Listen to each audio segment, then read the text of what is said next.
Hi everyone, welcome back to my channel. Today I will make pork chop and potato casserole.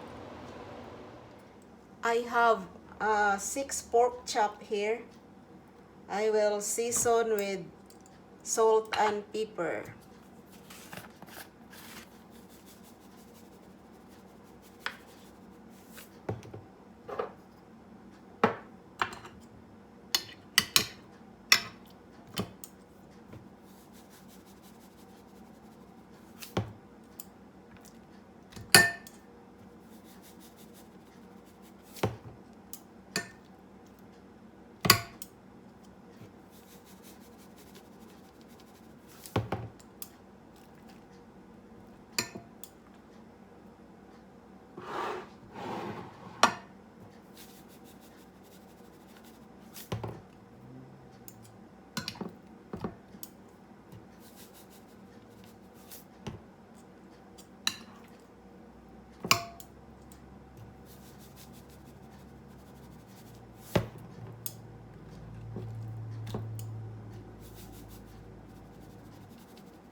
I finished the salt and now just sprinkle pepper.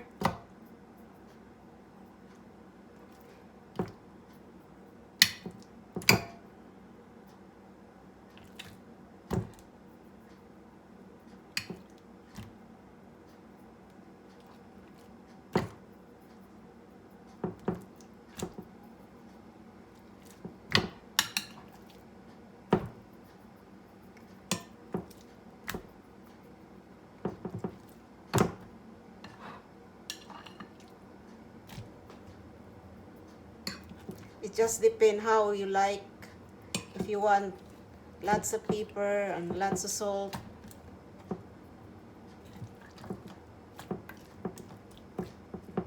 Now I'm just gonna leave this for a while, set this aside.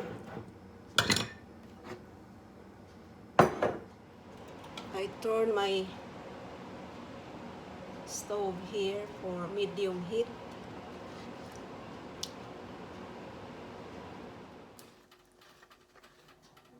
The pan is getting warm.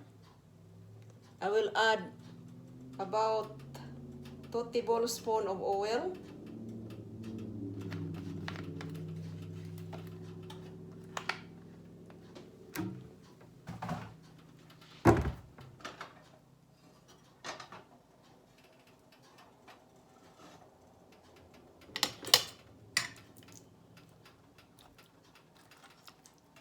And brown this pork chop.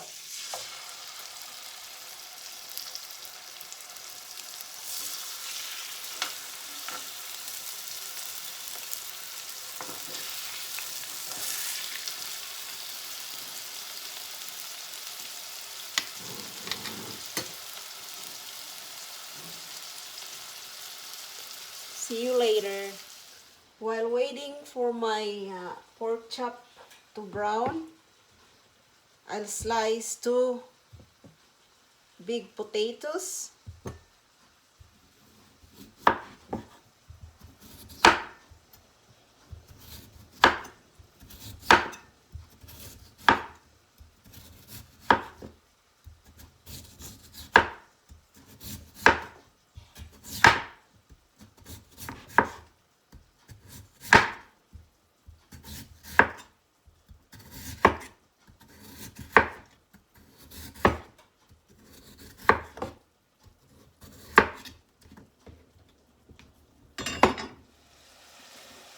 And red onion. This is really big.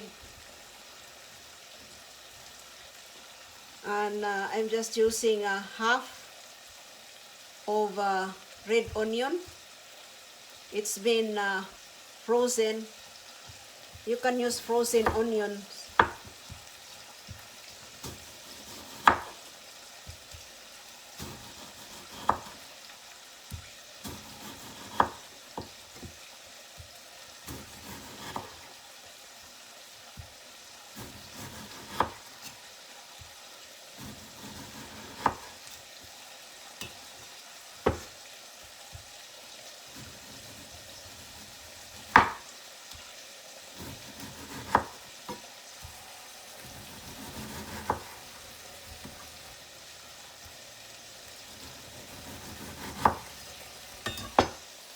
transferring this brown pork chop in a casserole dish.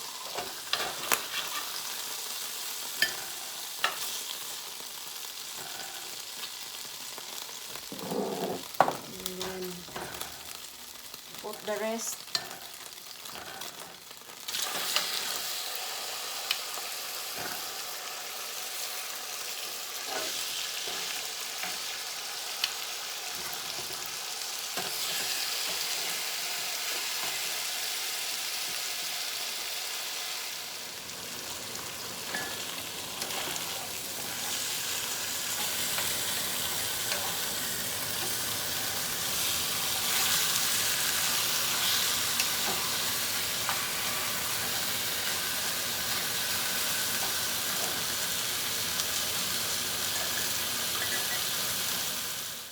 Now I'm mixing here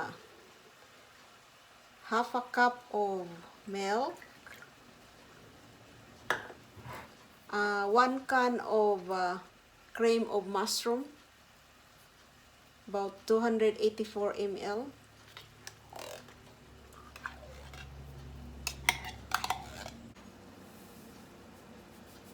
about 1 teaspoon salt,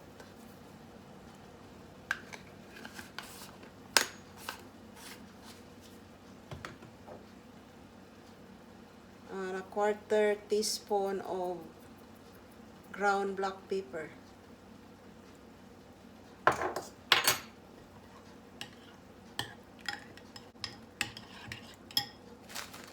And I will add dried parsley, about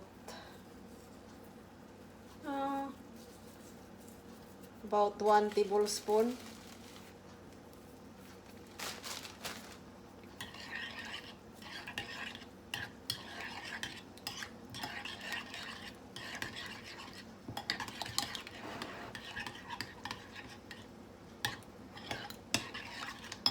Now I'm arranging here the 3 pork chop in the bottom, and I will add potatoes, sliced potatoes,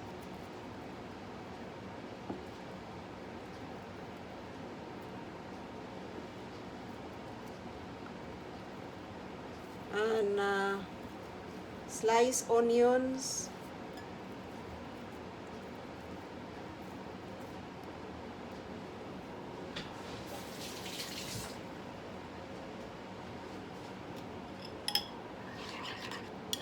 and then the mushroom mix, the sauce,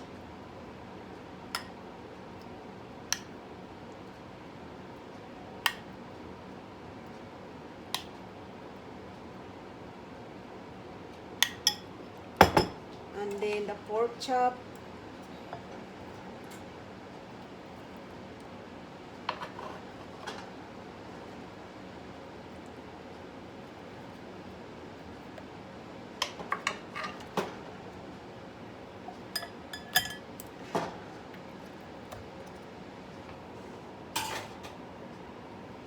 and then the potatoes,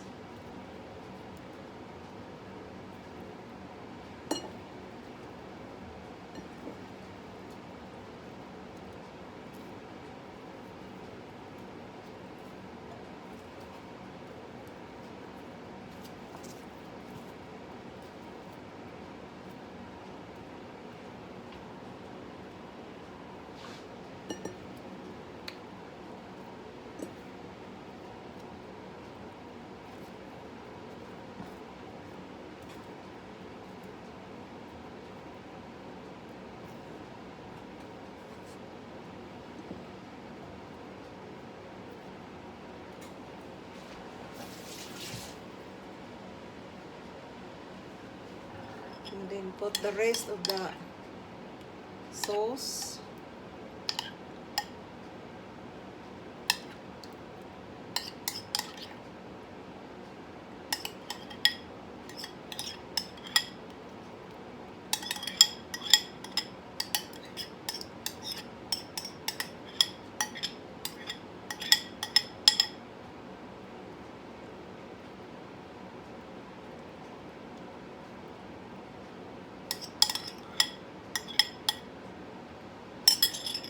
And then bake this in the oven or 350 degrees for 1.5 hours to 2 hours.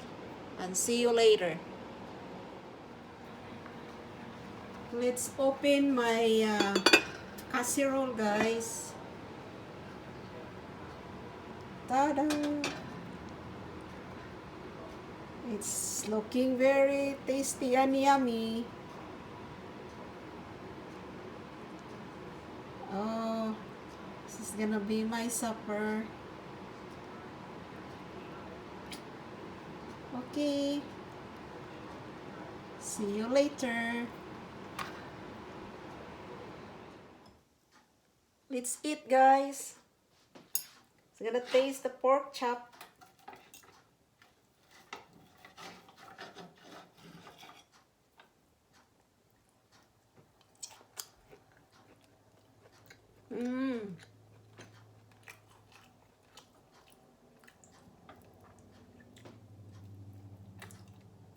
It's very good.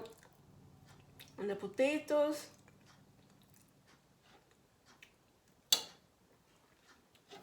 it's very tender.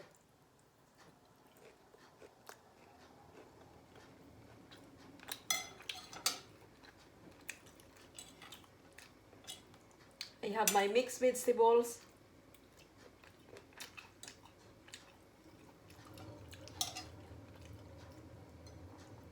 The potatoes, it's very tasty.